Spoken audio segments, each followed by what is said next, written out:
કેટલા સ્ટોરી 2 આવ્યું, કેટલા સ્ટોરી 1 પણ આવ્યું હતું. આપણે મોટા ભાગે આ મૂવી જોયા હશે. બંનેમાં પ્રેમના નામે કન્વર્ઝન કરવામાં આવે છે અને પ્રેમના નામે કન્વર્ઝન થવું જ ન જોઈએ. પરંતુ એ વિચારીએ છીએ કે દીકરી કેમ વિક્ટિમ બને છે, તો આપણે એનો જવાબ આપશું કે દીકરીને ટાર્ગેટ કરવામાં આવી છે. 100% આ વાત સાચી કે દીકરીને ટાર્ગેટ કરવામાં આવી. પણ શું કામ એને જ ટાર્ગેટ કરવામાં આવી? તો પહેલું કારણ કે દીકરી બાળકોને જન્મ આપી શકે છે, સ્ત્રી બાળકોને જન્મ આપી શકે છે એટલે. પણ બીજું કારણ જે દેખાતું નથી ને એના પર આપણે વિચાર પણ ઓછો જ કરીએ છીએ, એ કારણ છે કે આપણે દીકરીને આપણે કોમળ બનાવી છે, નાજુક બનાવી છે અને થોડા અંશે નબળી પણ બનાવી છે. અને આ હકીકત છે.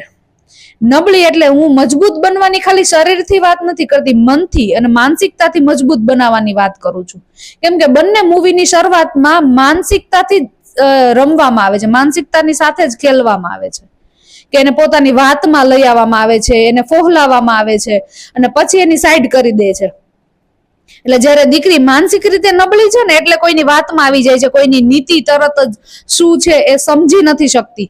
ચપળ ઓછી છે ને એટલે સમજી નથી શકતી. એટલે આપણી દીકરીને આપણે ચપળ બનાવવાની જરૂર છે, માનસિક અને શારીરિક બંને મજબૂત બનાવવાની, અને સ્પેસિફિકલી માનસિક રીતે તો વધારે મજબૂત બનાવવાની જરૂર છે કે સામેવાળાની નીતિ ઓળખી જવી જોઈએ, એનો આગળનો સ્ટેપ શું હોઈ શકે એ અંદાજ એનો આવી જવો જોઈએ.